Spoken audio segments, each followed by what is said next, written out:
Good morning, good afternoon, good evening. Welcome to Mango Seed Faith. So we're just jumping into part 2. So with part 1 we was getting down into the nitty-gritty stuff where we needed to touch on some points, but of course there's so much to talk about that you just can't even do it in just one video.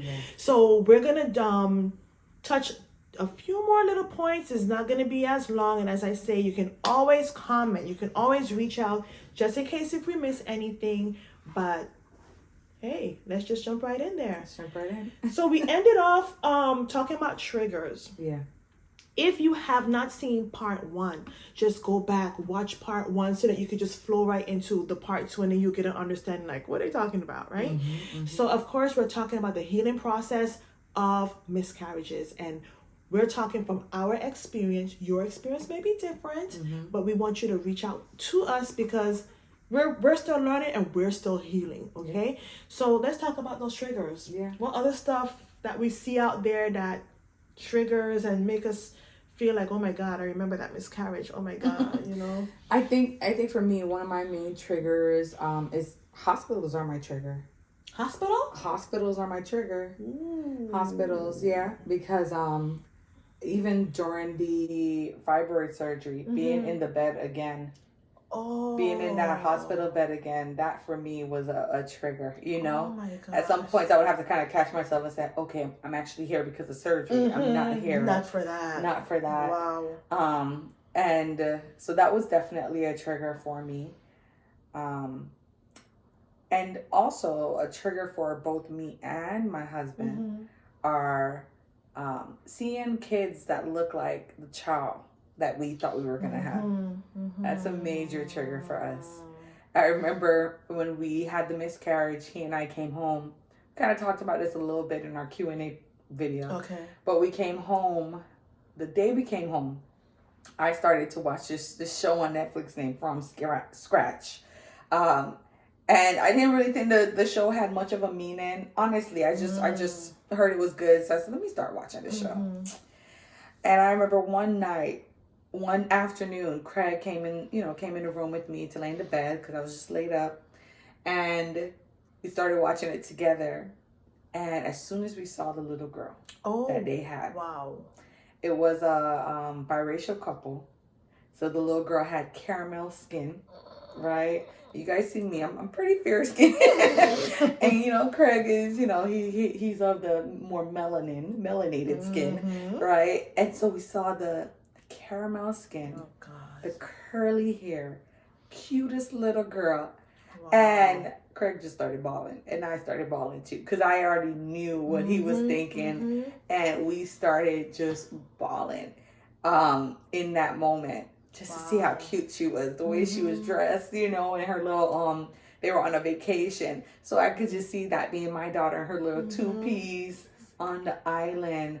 It was the same day. Like, as soon as we were discharged, it was that same day he came and he started to watch the rest of it. And we just cried the whole night. Wow. And if you've ever seen From Scratch, it's not a Christian movie, so please don't think that. I'm not saying that, okay? But it's a movie that just talks about loss, loss. And that movie just had us, we were out. We were watching Creed 3, and the daughter in Creed. As soon as we saw the daughter in Creed, we were like, wow. Yeah, that's, so just things like that. When we see kids, when I see kids that would look like, resemble the child, that I thought I would have, that's a trigger for me. Those are triggers. Sometimes you don't realize that something is a trigger until it happens well. It's true. But definitely watching something on TV, like if I'm watching like a medical something or just a regular movie and you see someone pregnant and then they lost a child, you can forget that. Yeah. So the way how I dealt with it was I turned it off. I turned off the TV because I could not handle it. It's too fresh. Yeah. And the story's a little bit too close. Another thing is when someone is telling you their story, it kind of messes you up too, because it takes you right back to yours. Yeah. And when you find yourself, and crying is not a bad thing. That's just all healing still. All of that stuff is still there. Yeah. You know what's a trigger for me, Stacey, as you're talking? Tell me. When people demand me be normal. It's weird. It's so Wait, say it weird again? when people demand that I'm normal. So like, for example, Okay. let's say in my job, right? Mhm. If they're demanding more out of me in this moment, right? Like, Letitia, you should be doing more. That triggers me. I don't know.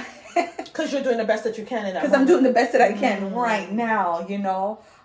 When people look to me for direction, I'm like, don't look at me. Don't look to me right now. Give me like a year or two to just kind of recover a little, you know. But I feel like, and you may know this too, Stacey. Like, when you're always that strong person,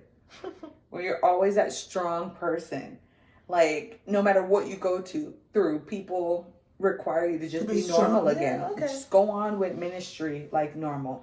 Go on with work like normal. Go on with all your relationships like normal. But when you experience something, Stacey's been through some traumatic stuff. Only God, you hear me? 'Cause Right? only God. But when you've experienced that, when people demand that you just get back to being normal, like go back to being who you were before, trust, that's a longing in our heart. We do want to get back to that person, but we just physically, mentally, spiritually need to be fueled again. Like, that's it. Like, we just need some time to just really process what has happened, right? So that we can move forward to where we want to be next. And so demanding that I just be normal, right? Like, that's why you have to like block out people. Yeah. And then you have to more like just center. My friend will say to me, you need to give yourself some grace. You're too hard on yourself. Yeah. Those are things I would hear. And then I would then kind of like step back and begin to just be like, okay, am I being too hard on myself? Because I didn't think I was. Yeah. But if someone else is seeing it. And then another thing is, sometimes, as I said before, you have a trigger, but you don't realize that it is. Your mood, your attitude, how you're talking to someone, all of that changes and you don't realize it until, especially like a spouse or someone who's in the home with you all the time, they know who you are, how you are. So when that behavior changes, then they begin to say something and you begin to check yourself. Many times my husband will be like, why are you talking to me like that? And I'm like, I am? Like, how? And I remember one time I was so upset. And it was the beginning part of pregnancy. Man, that thing had me so moody. And he's like, why are you talking to me like that? And I literally did like this. Maybe because of this. Because you ain't feeling nothing, you don't understand. Yes. But it just, so even after the miscarriage and stuff, your moods are changing and stuff. And then it's for that significant other to kind of like check you respectfully. Yes. And I would just go into apologetic mode. Yeah. Baby, I'm really sorry. I wasn't really aware that I was, but I'm glad that you told me. I'm just really going through some stuff right now. I'm just really going through some stuff right now. The one thing, like I would go on Facebook groups and it was just more of another support group. But you got to be careful with that because a lot of them is not private. So individuals would see it. Yeah. Individual would say when they were trying to become pregnant or have many loss, they lost their relationship. They end up with divorce and stuff like that. The one thing with Lala's channel that I really, really love, and this ain't no TV, no put on, like you'll see how transparent it is. They really love each other. They're there for each other. This is no makeup thing like, oh, people watching now, so we have to do this great. We have to look like we love. No. They're very transparent. And the one thing that, when I had called Lala, I said, listen, this is not the time to pull apart. Join with him because you both are hurting. And that's the one thing I said to my husband. I was like, a lot of people, because you feel like, I felt like I'm having all these loss. The man just want a child. And I'm just, and then another thing is people blame each other. Maybe it's you that's the problem. We never did that in our marriage. Never blame each other. Don't blame each other. Like maybe your sperm count is low, maybe your egg quality is low. Do not do that. And that's the one thing I can appreciate in my marriage. We never did that. Same here. You know what my husband would say, maybe it's me, and I'm like, no. Yeah. We're in this together. Yeah. I said, and everything is in God's timing. We don't understand. You do all these tests. Lala, you do all these tests. They take like 11 or 14 tubes from me just to see if it's a genetic issue. Yes. Yeah. You go through stuff. And my thing, I said to my husband, we're going to just do all that we can in our power. And we're just going to leave the rest to God. The rest to God, yeah. But when you hear, another trigger, when you hear, maybe it's not God's timing, or have you ever thought that maybe you're just not supposed to have kids? Yeah. Don't tell me that stuff. Yeah, no, that's... Because the Bible talks about being fruitful and multiplying. If they're not seeing anything physically wrong with me, because I began to think, is it the brain tumor? When I saw my neurologist, I said, can I start a family? His word, because he's looking at me like, what's your problem? Why are you even here? And he says, I hope that you start a family. So my thing is, you would hear individuals say, remember your health, and I know that you're listening, and that's fine, but this is healing for me. Remember your health, and I used to be like, what's wrong with my health? If my doctors are not telling me that something is wrong, why are you saying this to me? It's so true. If you are not mindful, Lala, you will find yourself get rude and out of order. Yes. When people are telling you what's taking you so long, you're getting older, you need to keep these things, even the doctors, because, once you pass 35, you're done high risk. You're done high risk. So you don't have much time, you need to hurry up and this. So when, I wouldn't be rude to my doctor, just look at them like. That's what you say. I used to tell my doctor, you know the God I serve? I used to tell him that. Do you know the God I serve? You look at me like I'm crazy. Because even when I became pregnant, I realized I'm going further. I took the camera and I said, Doc, and I said, and she was so shocked that I was still going, because she had gotten so used to, okay, come off of your brain medication. Okay. All right, you need to go back on. Okay, we need to do MRI. So it became a cycle. Pregnant, come off medication. Miscarriage, okay, we're going to check in a few. And this time I couldn't tell her that, because we're still going. And that's the time where you just interject. This have nothing to do with me and my husband. This is all God, all the way. So we have to trust God with everything. I don't know how to do anything else. You might not be a believer. We're not trying to preach to you. We're just telling you what works for us. Yeah. God all the way or none at all. Yeah. So when people are telling you, maybe you should just go sit down. And rest your body. I have told individuals, you have your football field of kids, so you would never understand this desire that I have to be a mom. It doesn't go away. But I thought you said you weren't going to try again. You have kids, so you have what you want. I don't have that. So I don't expect you. So I never really talk to individuals so much who have kids, because you would never understand. And that used to break me down even more. Having those conversations that I shouldn't have to have. It's true. That you shouldn't have to. And I appreciate it. I'll tell you this, Stacey. I actually am very appreciative of my friends. And these are my friends outside of church that I were appreciative of. Because they were more sensitive to my emotions than those that were in the church. This is an ouch moment. This is an ouch moment, but it's the truth.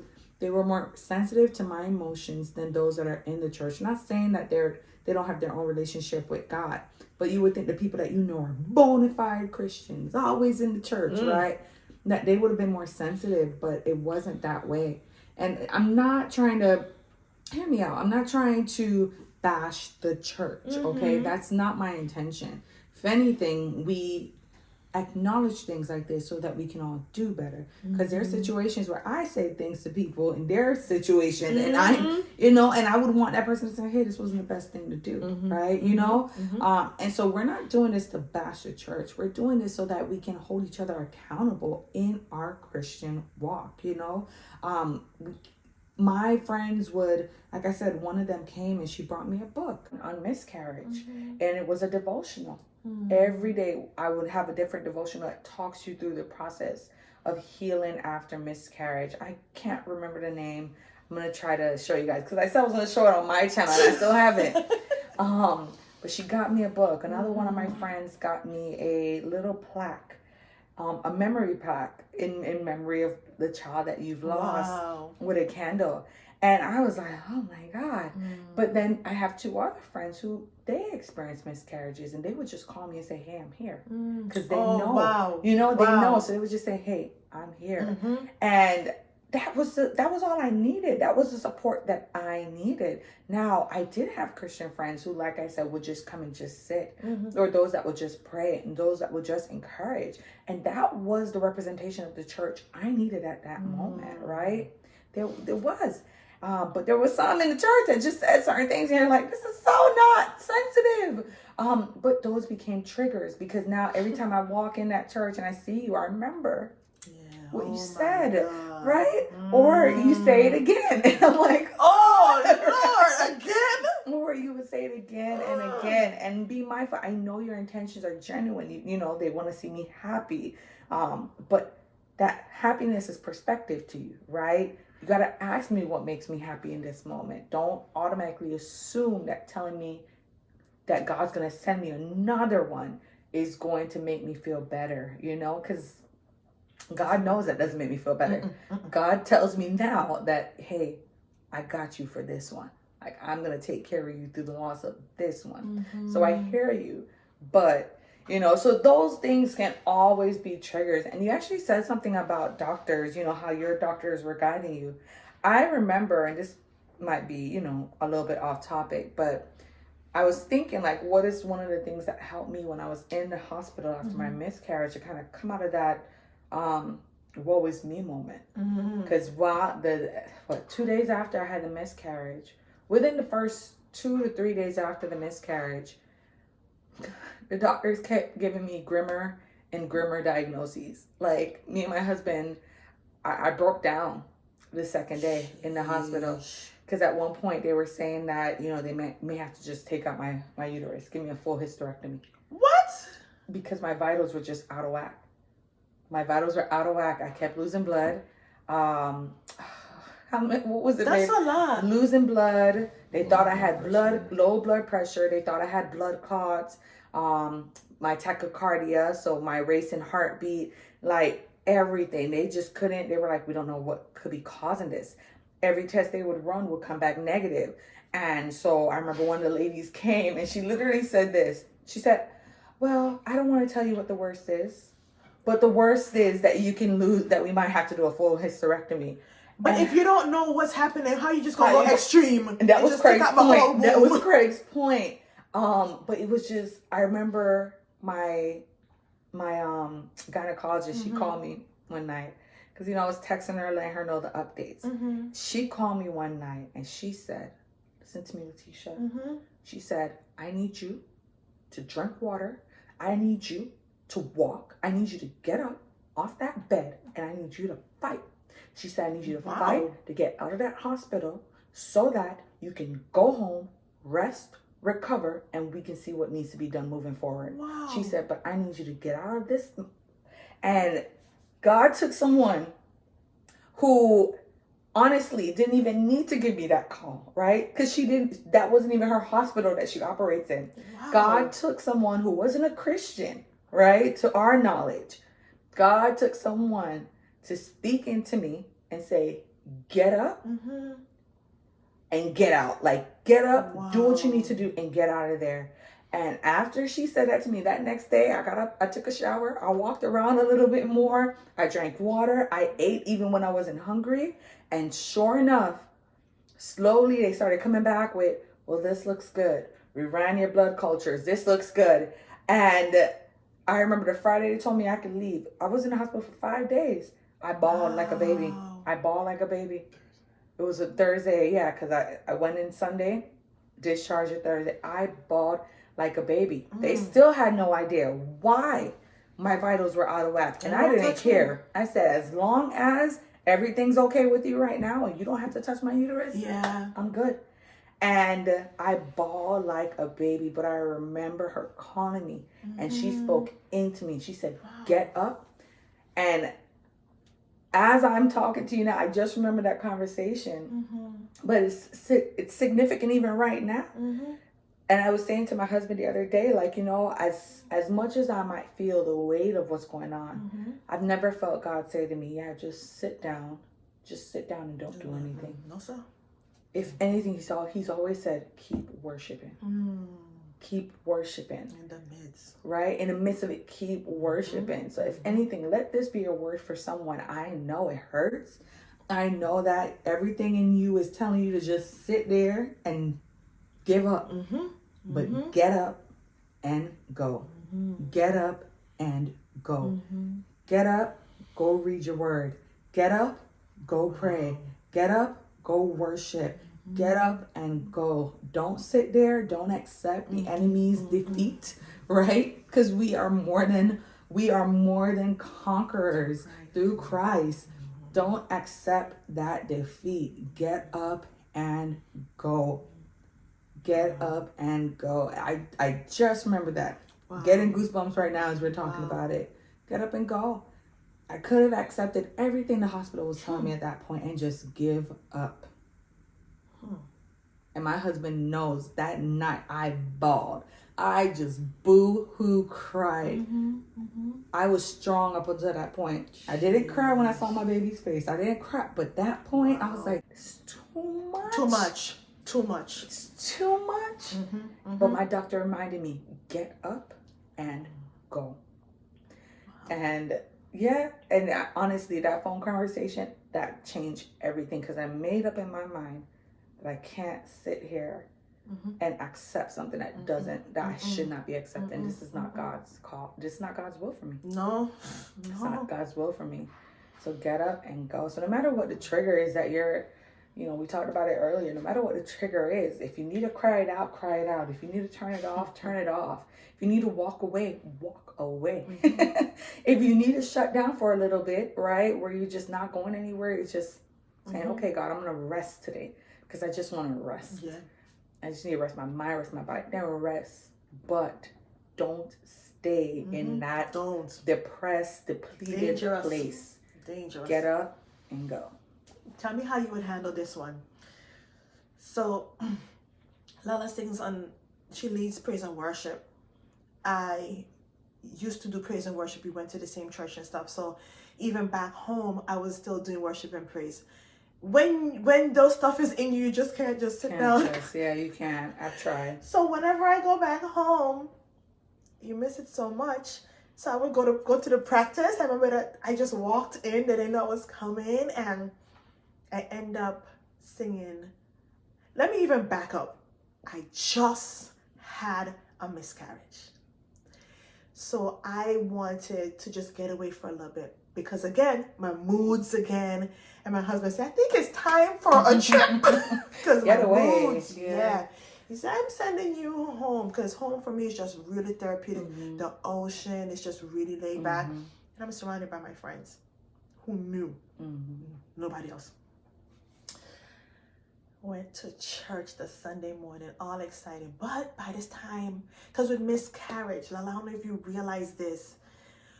When you carry a baby full term and then you deliver, you're going to have postpartum. The weight. Yeah. Oh, the miscarriage weight. Is worse. The weight. Yeah, the weight. Miscarriage is worse. You gain that weight. Ooh. So even with my first pregnancy, I was a skinny stick. But the nurse was like, and my mother-in-law told me, you're going to put on... I was rebuking. Don't be telling me that I ain't putting on no weight. Sure enough. So this was like the third or the second miscarriage. And I remember talking to my mom, I want to go home because it's therapeutic for me. But Lord have mercy, the people, they're going to really mash me up because they never seen me this size before. And we wasn't sure if I should, but I still went. And I was having a good time with my friends and the family members who knew I was having a good time until I went to church that Sunday morning. And I walked up on the pulpit to do praise and worship with the rest of them. I'm not leading, I'm just the backup singer. And the reaction I got was like, Sister Stacy, that's you? Oh, no. So some was a little bit subtle with it, but some was like, you would swear I was a blimp, like just this big whale or ship or something. It was just really, come on, no. you know how we island people can be. Like, it shows. You can't hide this. Did worship and praise. Worship and praise was awesome.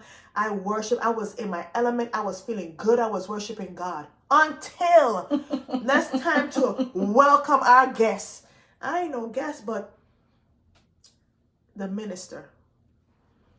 Church, listen, on the pulpit. So please tell me how you're going to do this. Wait a minute, Stacey. I just had the miscarriage. What did he do? Church, is that Sister Stacy down there? Oh, no. It looked like her. Is that her? Listen, big and bold. And I'm sitting there because I didn't stand up. I mean, I'm in my home church. I didn't stand up for anything. You know, I get a little shy sometimes, even though some of y'all think I'm shy. But he made such a big deal. And then he says, you have enlarged. Oh, no. On the pulpit. Stacy. You have enlarged. I just could have just gone at the table, or I was so ashamed. I was so embarrassed. My friends were ashamed for me because it's like, no, he did not do that. He kept repeating it. And I'm there just trying to keep dignified and, you know, but people, it was like a more like, oh my God kind of thing. Now I'm trying to get my thoughts together because it's offering time and we have to sing. Oh, no. And I'm trying to remember if I went up. I think I did. But it was hard to sing. Yes. I didn't have that same worship. Mm-hmm. Worship is given. I ain't ready to do this. This man just embarrassed me. Oh, no. And I was like, oh my God, how do I pull from this? And when I came down, I asked my friend, I said, can I use your phone? Because her phone can call to the States. And I went outside and I called my husband. And let me tell you, that thing mashed me up. But I needed my husband in that moment. Mm-hmm. And I called him. I said, you won't believe what minister said. And I told him, and my husband just began to encourage me. When you're choosing partners, don't go pick up any fly-by-night kind of thing. Because when you're down, you need somebody to pour into you. And that was what was important for me. You just don't want, my husband's tall, but it's not all about tall and dark and all that. I call my husband my tall, dark chocolate, you know what I'm saying? my 6'2" tall chocolate. But it's not all about that. When I'm down, are you able to be like, babe, come on, you can, come on. Pick me up, encourage me. You know? My husband began to encourage me, and I got myself together. And it took me a while. This wasn't a 5-minute thing. And then I went back into church. And my friend just looked at me like, girl, I got you. Don't even sweat it. After church, the man come. And still said something. Oh, Jesus, help me. When I see him coming, I look at my cousin. I say, you better handle this because I feel I'm in the flesh. I'm not in the spirit right now. I said, please. And he comes, Sister Stacy, and he come with the same thing, just reminding me how big I am. You have enlarged. And I'm looking at this man, I'm biting my lip, and I'm like, this is such a big trigger. This is trigger above triggers. Yeah. And I let my cousin deal with him. And he's honestly just looking like, what did I do wrong? Oh, no. Like, just lost. And saying that his wife would love if somebody had told her that she's in love. Like, what? It's a cultural thing, too. It's so, He goes, wait, you're serious? I said, that's nothing to tell anybody. You don't know what I'm going through. You can't tell people that kind of stuff. He goes, oh my God, I'm sorry, like that. And he walks off. So, be careful what you say to people. Be very careful, yeah. What if I had shot in my box? No, I would have been wrong, right? Shot in my box. Oh, goodness, Sissy. Honestly, I want, like, the fleshly part of me just wanted That's to get up and just curse him out in church. Yeah. But I wasn't raised that way because at the end of the day, I have to still answer to God. It's right? true. And I was so ashamed. Be careful what you say to people. That stuff ain't cool. It's not cool. It's not. Yeah, what would I do in that situation? Yeah. I don't know. I would have walked out. I would have. Knowing me, I would have walked out. In the midst of him talking. As he started saying I would have gone. Out. Been like, all right, one finger in the air, I'm gone. Yeah, I would say I'm gone. Fortunately for me, I haven't had that. Thank God. Thank God too. Fortunately, I haven't had that. But Stacy hit on something that's so true. And we've truly been trying to find a way to just acknowledge our husbands in this, but I'm grateful for my husband because when I look in the mirror, he knows. I'm like, that's not the girl I know, right? But he, when he tells me I'm beautiful and he means it, like I know he means it, right? That does wonders for me. It shoots my self-esteem high. So I am grateful, like you said, for my husband, or when I'm not feeling like, he's like, he says, I know how I see you, but we're going to do what makes you feel comfortable. Like that means so much to me. That means so much to me. So, because he sees you when your other family is not seeing you. He sees you when you're down. So when you go out and your mom sees you, I mean, it's mom, so she might pick up on something, but he sees, and he's able to like, nah, something ain't right with my girl. Something ain't right. Yep. Something makes her uncomfortable, So, truly appreciative for the husbands. And Stacy said it right. And it's important that we tell them. That's it too. I said, babe, have I told you how much I appreciate? Talk about nah, tell me again. I said, what? It's true. It's true. Yeah. And something, it's like, it's slipping away, but you were talking about, not making miscarriage pull you apart. Something that Craig and I talked about, like right after we got home, I got discharged from the hospital, is that I didn't want to make this situation pull us apart. And that I wanted to actually be something that pulls us together. That's it. And there was intentionality behind it. Like whenever there was something that came up that would try, he would remind me, hey babe, remember we said we're not gonna let this. So we would find whatever can help to bring us back together, and like Stacy said, you would have to be around me and Craig, right? Like you could see it on here because Stacy knows me, we know each other, and she'll know like, no, that's real for Lala. But if you see us in person, then you'll know that's just them. Like it's real. It really isn't for show. And if you think so, then that's fine. But I pray to God that you will find that person in your life where people will look at you and be like, that's gotta be a show. Because it can't be like that. We're not perfect. No, far from it. None of us. But we love each other. And we allow our love to shine. Like that's been our prayer since we got married. That we want God. We want people to see God in our relationship. We want to be that example. No, we're not perfect. And you're going to see us talking to each other. You're going to come and say, what y'all arguing about? But then within that same breath, you're also going to see us kissing and doing a lot of PDA because we love each other. Like, we really do. You're going to see us praying together and praying for people. You're going to see that because we do love each other. But you need that. You need a genuine love. Someone that's going to love you like Christ. That even when you feel like there is nothing to love, they step in and they say, no. Mind you. Yeah, right? I love you. I love you with an endless love. Like when the Bible says, husbands, love your wives as Christ loves the church. The church is messy sometimes. But Christ loves us.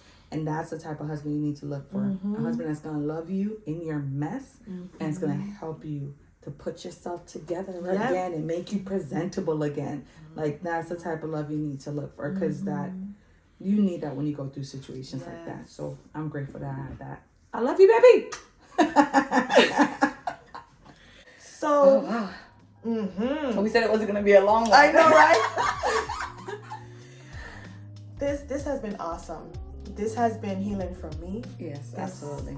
And we're not saying that, okay, so I'm healed, like, No. The healing process, it takes time. You have to give yourself time to heal. Yeah. And just take one day at a time. There are times I only could take 1 minute at a time until I could get to 1 day at a time. So we're going to close off with this. And as I said, we just wanted to just share with you just some of the things that is helping us. But we wanted to encourage your hearts as well. Yep. Sad to say, it's just stuff that we have gone through. Yeah. But, something I thought about, Lala, when we say why me, I heard a pastor say, why not you? Why not you? God and I just say, God, just give us the strength to go through. So thank you for joining us. Thank you guys. Lala information will be there. You have to check out Lala's page. You have to, because you just have to. It's just amazing. Every Monday I'm there. Just, is it up yet? Okay, it's coming up soon. No, for real. And then I send it to my mom. It's beautiful. It's beautiful. I'm smiling and I'm laughing like they are killing me. So check out her stuff. Share the content that we have. If you know someone that has gone through this, just share it. God bless you. We love you. And I said, put your comments. If there's something that we have missed, we can always, or if you want us to talk about something, just just share it. Me and Lala, we don't live in the same state anymore. But we'll find a way. We will find a way. All right. So until next time. Bye, guys.